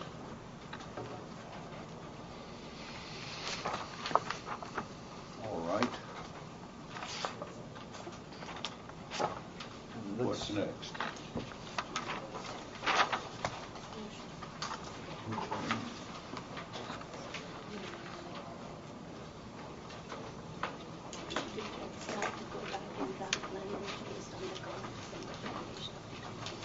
Okay. The chair entertains a motion to direct staff to update draft language of the PRB guidelines for actuarial soundness, incorporating committee discussion and public comments received on the PRB guidelines survey to be presented to the full board at its January 26th meeting. Was that a request for a motion, Bob? Yes. That's it, yes. Okay, I'll make the motion with a caveat, and that is we have a brief discussion. So moved.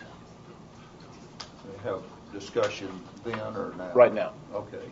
Yeah, so we have that discussion now. You want to second it? I don't have anything more I to second say. the motion. Okay. I believe that some of this we've left in staff's hands to interpret and write down as we've discussed. And so I'm presuming that before it goes to the full board, that between the three of us by email and phone, we'll have a chance to sort of flesh out and see what staff provides. So I'm approving what my understanding is that we have discussed, and I think we've got a consensus on all these items. My expectation is that we would have that process. That's good. I would agree with that. So you could say pending final approval of the actuarial committee members before the full board. Yeah.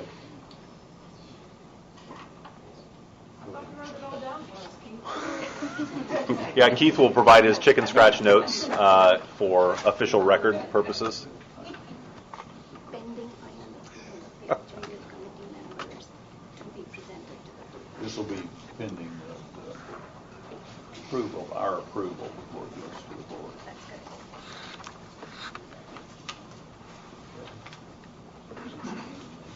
No, you could read this in motion. So let me add it. Pending final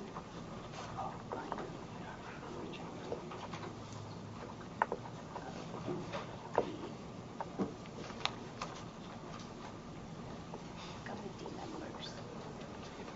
You can read the motion as is. Pending final approval of committee members. Last sentence.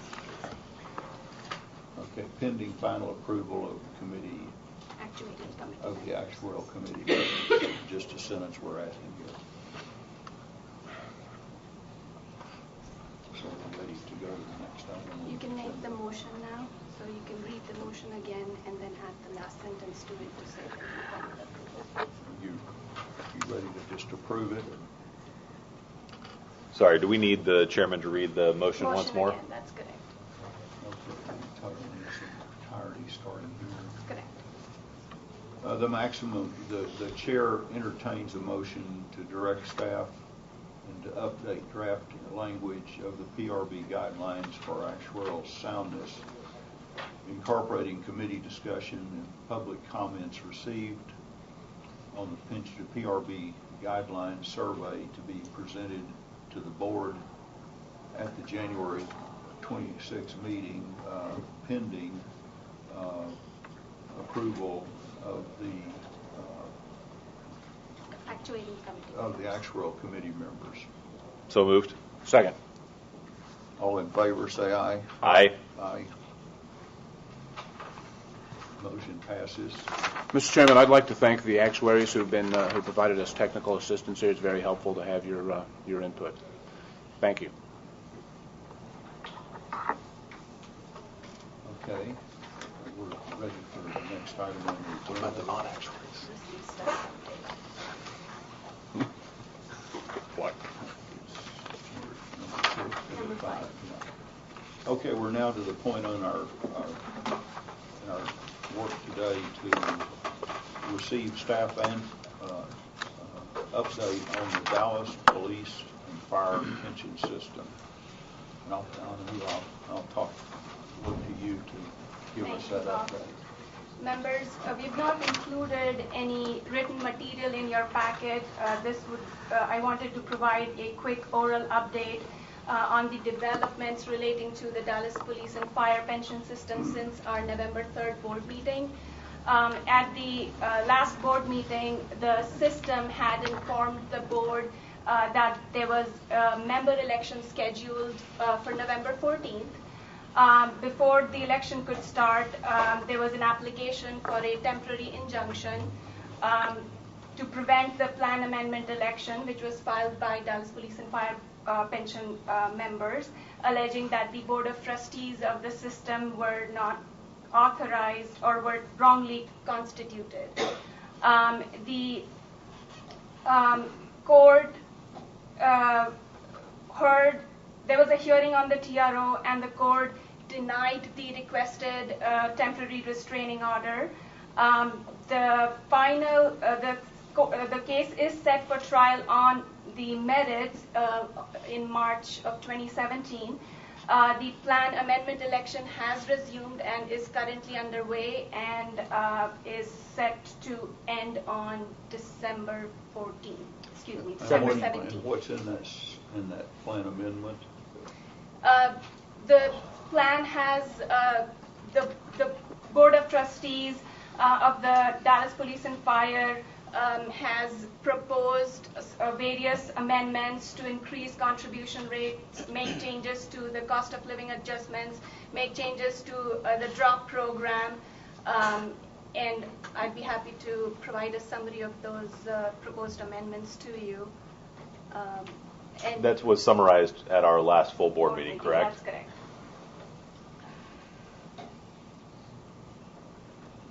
Mr. Chairman, would Yes, would we like to give someone from the Dallas Police and Fire Fund an opportunity to say anything if they wish?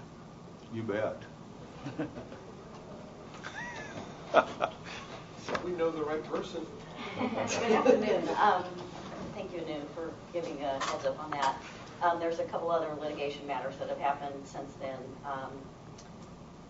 One, which was good news, we found out day before yesterday, late in the evening, that the appellate court found in favor of the system on our 2014 plan amendment election, and that was where we were lowering the interest rate in drop. So that was good news and important in our solvency going forward. Excuse me, you've lowered it to what now? So they've actually, the way that 2014 amendment worked was it is lowered to 5%, but it steps down to that. So right now we're 6%. It will go to 5%, 10/1 of 17, and then based on triggers in the plan, it will go to 0 after that because of the funding status of the And plan. this is the percent that is being granted on The drop drop balances. money that is within the fund. Yes, sir. So that was good news. The not as great news is the mayor in his individual capacity filed a lawsuit against the system to require that we close any distributions from drop. The board had a board meeting, and based on the factors that the board has been considering all along, took action to temporarily close the distributions out of the drop fund. There is a hearing scheduled on that case on January 17th, and we'll see where we go from there. But right now, the only thing we're distributing out of the pension fund are regular monthly benefit payments and a small amount, about $1.7 million of required minimum distributions required by the tax laws. Other than that, people aren't getting their monthly installments that they might have been getting to fund, supplement their pension or any lump sum withdrawals. And members, the city has also proposed or unveiled its proposed benefit changes, I believe, early last week. And they have provided information that's on a website.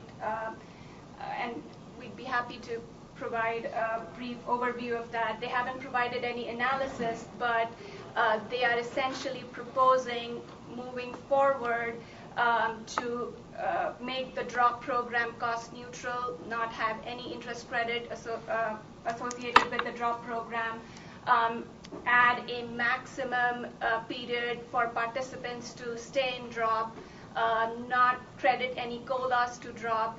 Active drop participants would be contributing to the plan as any other plan member.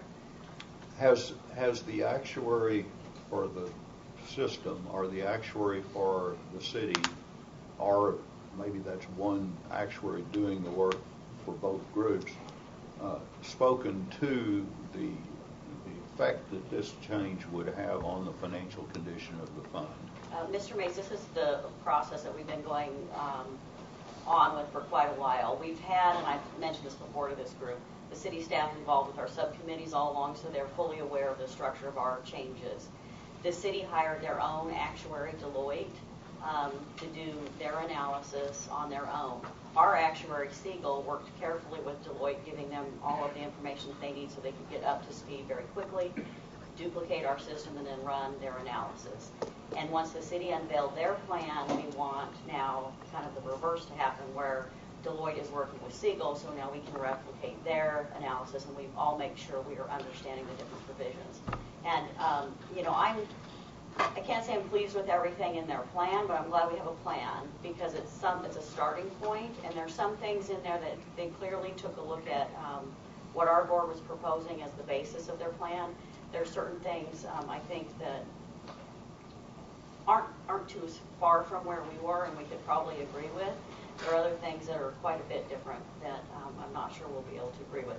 But the board directed me to, the chairman and myself, to continue negotiating with the city on bringing those two plans together with the goal of having one plan to present in the end. But right now, I know the city's working on a proposed bill.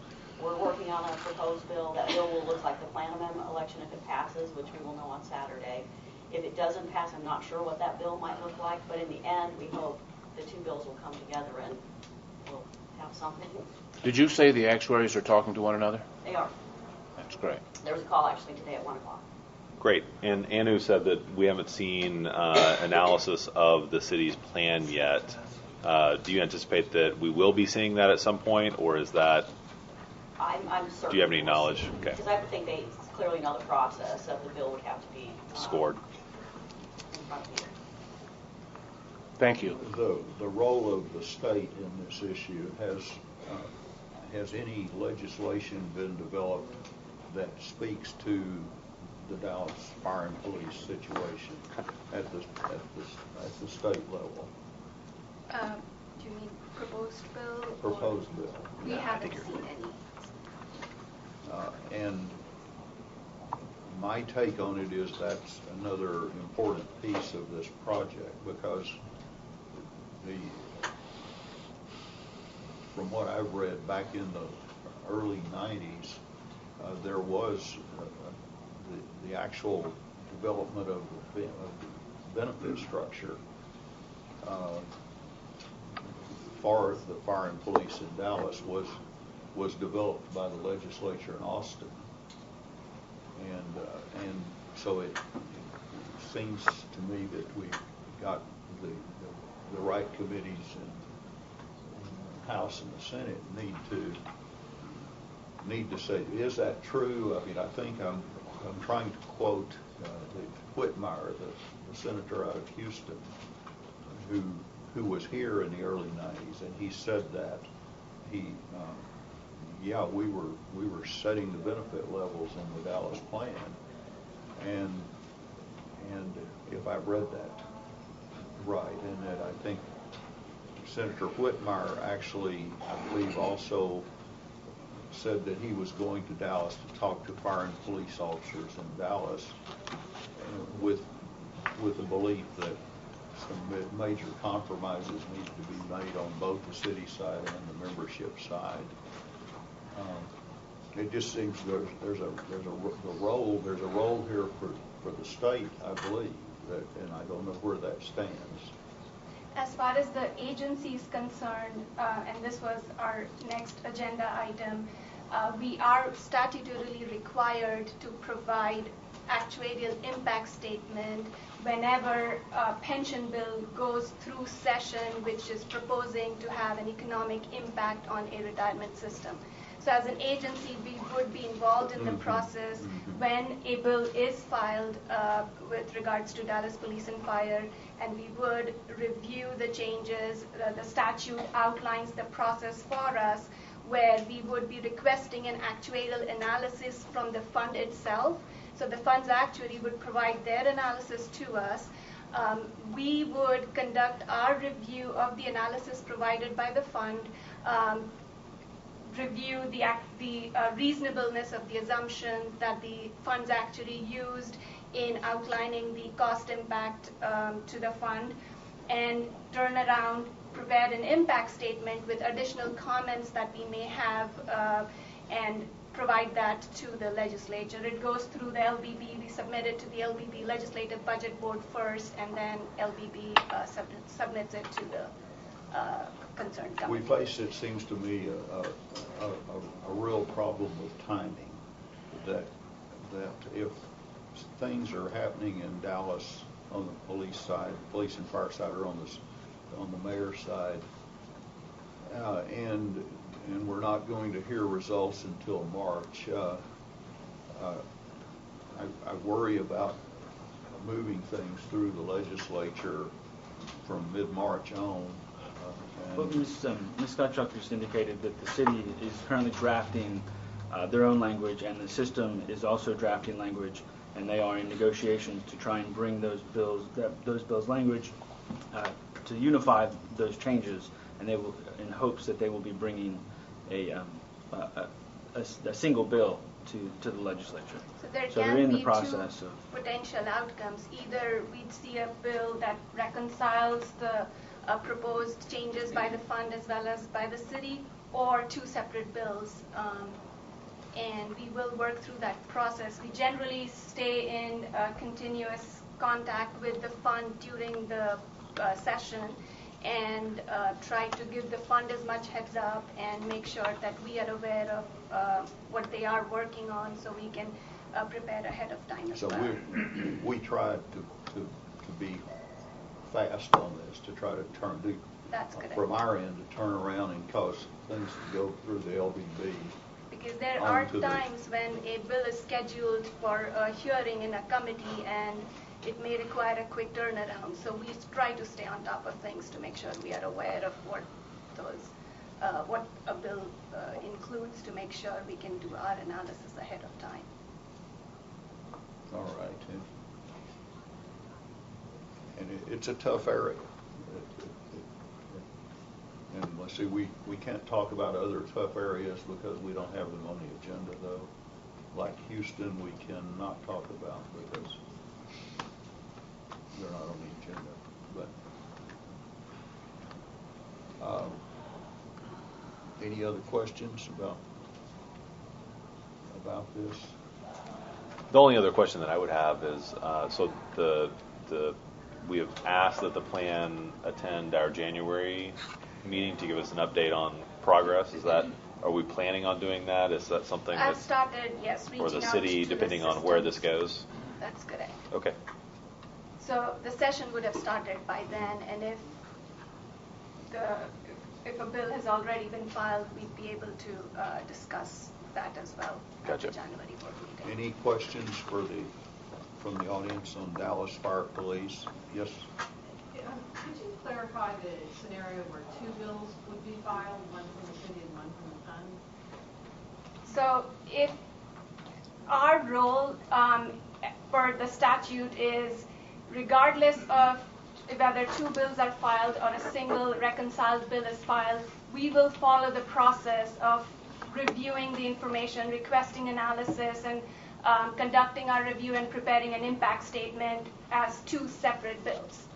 And given, of course, the bills have to be scheduled for a hearing, so a bill has to go through the legislative process in order for that trigger for us to prepare and publish an impact statement.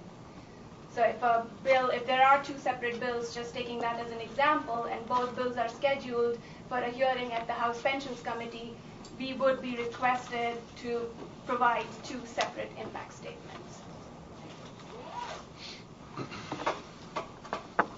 Anything else? Any other questions from the audience or comments?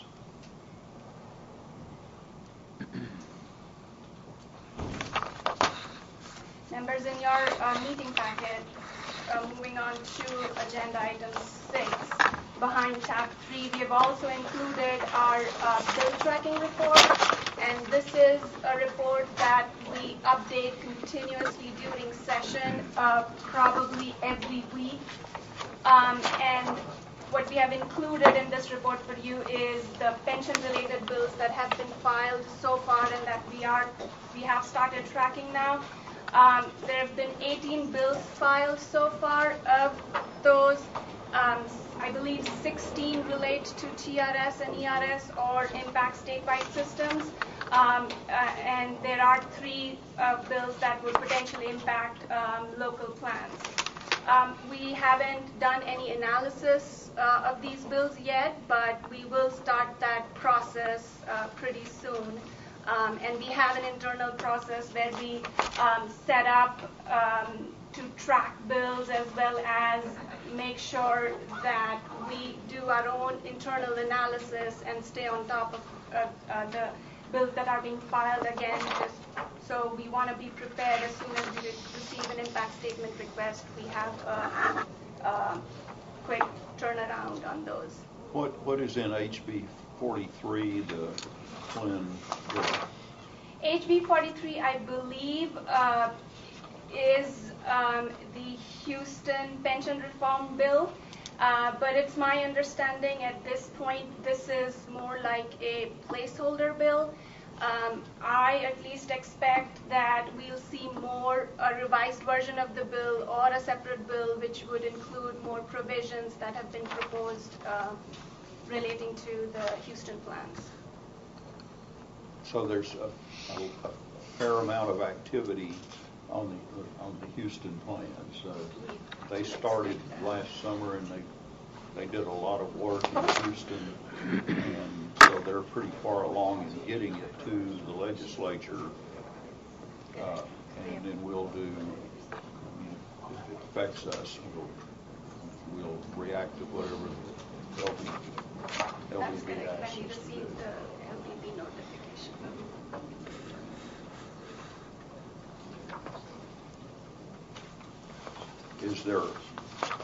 Is there a bill in here that affects Fort Worth?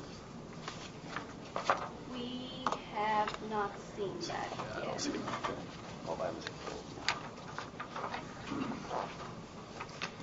We talked about Dallas.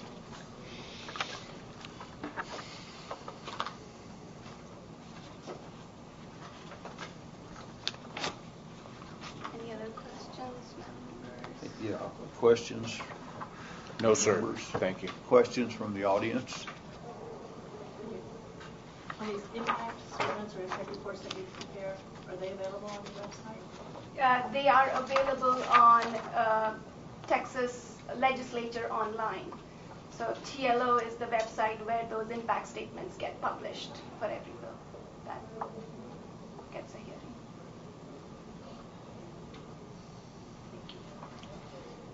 I know Representative Flynn 2 years ago worked really hard with the state of Texas, the ERS bill.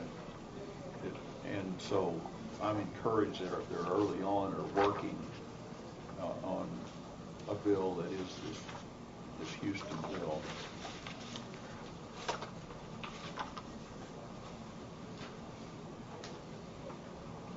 All right.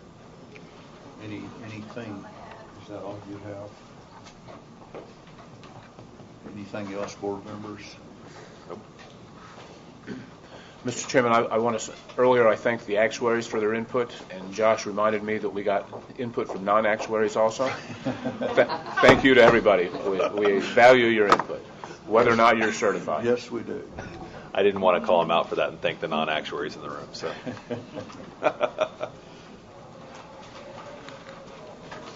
so I think we're ready to go on to general invitation to speak. Invitation for audience. Any other last comments? We've had a lot of input from that we really appreciate from the audience. This is appointments in our before we adjourn. That I indicate that this is time for an invitation for audience participation. And you've already done a lot, but we haven't, and it's stated more broadly in terms of what would you tell us if you have anything to tell us that you haven't already told us.